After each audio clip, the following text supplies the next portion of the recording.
A mensagem que não deve, não deve passar, que nós devemos sempre passar, é a volta do Senhor Jesus.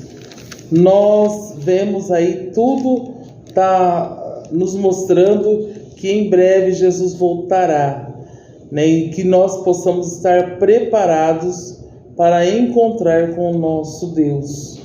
No Evangelho de Mateus, capítulo 24, versículo 42, está escrito: vigiai, pois, porque não sabeis a que hora virá o vosso Senhor. E aqui o evangelista, ele dá um exemplo.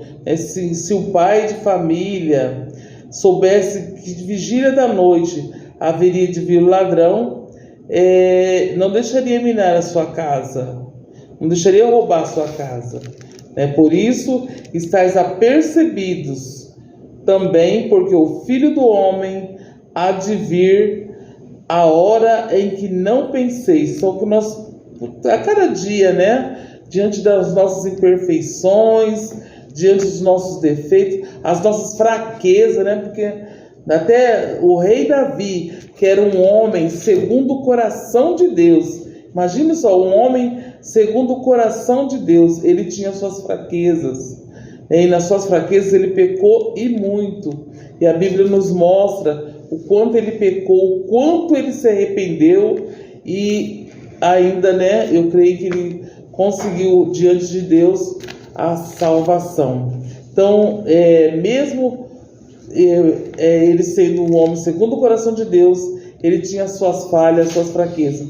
E nós também temos, diante das nossas imperfeições, clamamos a Deus todos os dias: Senhor, tenha misericórdia de mim e me afasta de mim todo pecado e todo mal.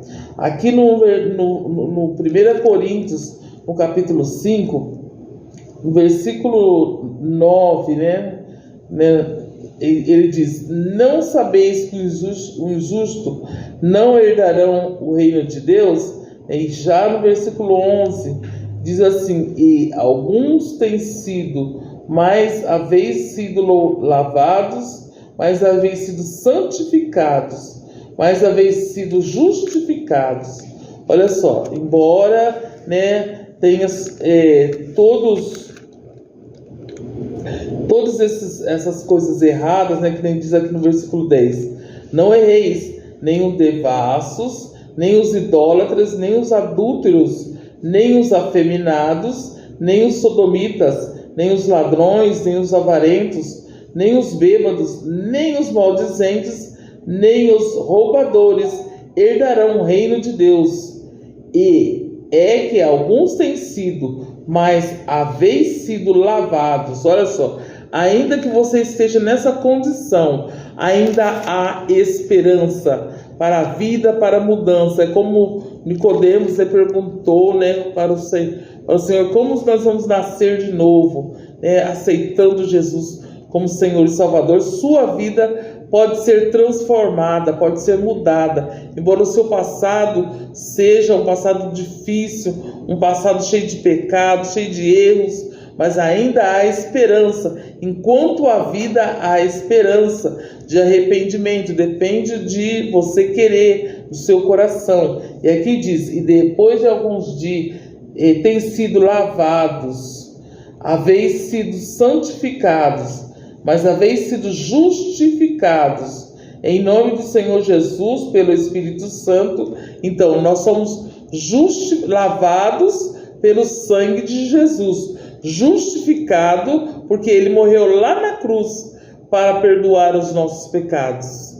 E que quando você reconhece que Jesus Cristo é o Senhor, aí você adquire o perdão que vem do Senhor. Embora você tenha todas essas coisas que diz aqui a palavra de Deus, que vão te impedir, que vão impedir nós, de entrar no reino dos céus, mas ainda estamos vivos. Então temos a esperança de transformação. As misericórdias do Senhor são as causas de nós não sermos consumidos, porque Ele é perdoador, Ele pode lavar e remir nós de todo pecado.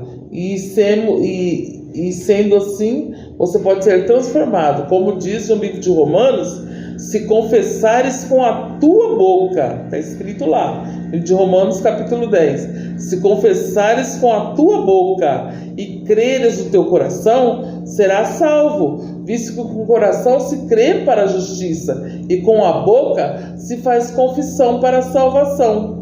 Então há necessidade de você reconhecer que Jesus Cristo é o Senhor e confessar na sua boca: olha, eu errei, eu pequei, mas eu quero me reconciliar com o Senhor Jesus. Perdoa os meus pecados, Senhor, e cura-me de toda maldade, de toda iniquidade.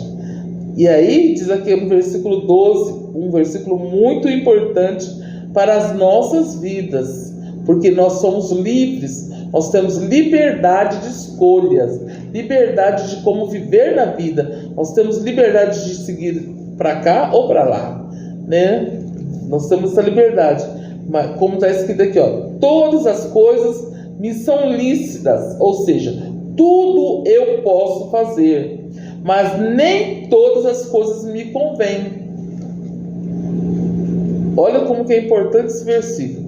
Posso todas as coisas, mas nem tudo me convém, né? E aí que entra a parte da fraqueza, né? Aquelas coisas que não são lícitas, que não são boas, que todo homem sabe, a natureza humana sabe que essas coisas não agradam a Deus, mas você sente prazer em fazer essas tais coisas.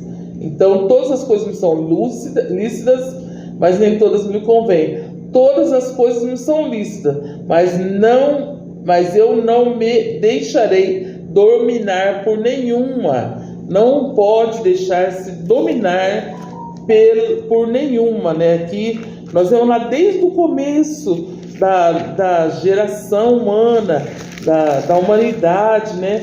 Quando o pecado começou a ser gerado através de Adão e Eva, Abel e Caim. Nós lemos ali no capítulo 4 de Gênesis, diz assim: se bem procederes, não é certo que serás aceito, e se não procederes bem, o pecado jaz à porta. Ou seja, tudo que você quer fazer que não é lícito, que não é bom para Deus, que Deus não se agrada, está à sua porta, né? E o pecado jaz à porta, e sobre ti será o seu desejo. Se o seu desejo for pecar, você tem prazer nisso, né? Mas você tem domínio. Deus deu esse poder, esse domínio sobre isso. Mas sobre eles deve dominar, né? Então nós devemos dominar o pecado que está batendo sempre a nossa porta, né? A iniquidade está sempre batendo a nossa porta, sempre oferecendo algo que às vezes é prazeroso à nossa carne, mas que nos conduz ao caminho da perdição, né? Ao abismo, né? Um abismo às vezes até sem volta, mas para Deus nada é impossível. Enquanto a vida há esperança. E olha que diz assim, e todas as coisas me são lícitas, mas não me deixarei dominar por nenhuma. Não pode deixar-se dominar, tem que ser firme. Como diz a palavra do Senhor: resistir ao diabo e ele fugirá de vós. Porque o diabo, nosso adversário, ele está sempre nos oferecendo coisas que não agradam a Deus, para nos tirar da presença de Deus. É o foco de Satanás, nos tirar da presença de Deus. Mas ele está repreendido em nome de Jesus. Então nós vamos continuar dominando o nosso mal, o nosso desejo carnal, né? Para vencer e ser salvo. Porque nós não sabemos por que isso, a nossa luta, né? Para permanecer na presença de Deus. Porque todos pecaram, estavam destituídos da glória de Deus. Mas o Senhor nos deu a oportunidade de sermos salvos. Portanto, se você agora, no momento, vive no pecado, vive na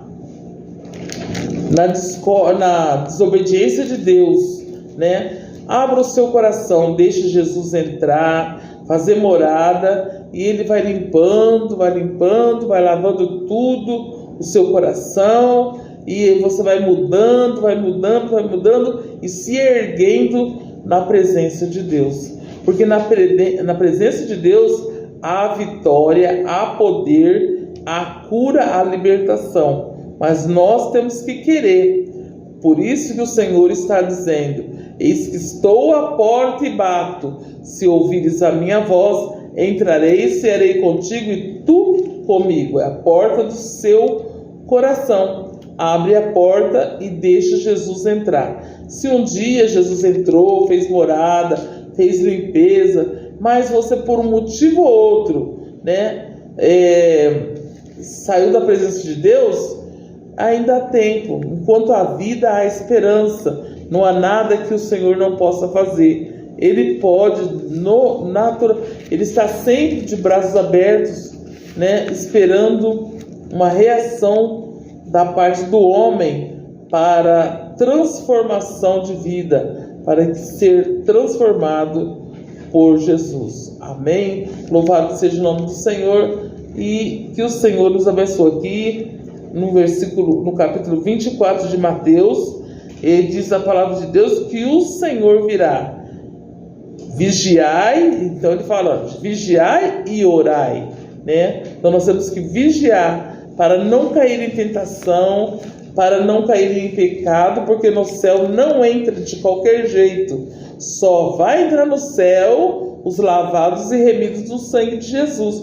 Por isso que o Senhor está dizendo aqui, vigiai, pois, porque não sabeis a hora em que virá o vosso Senhor.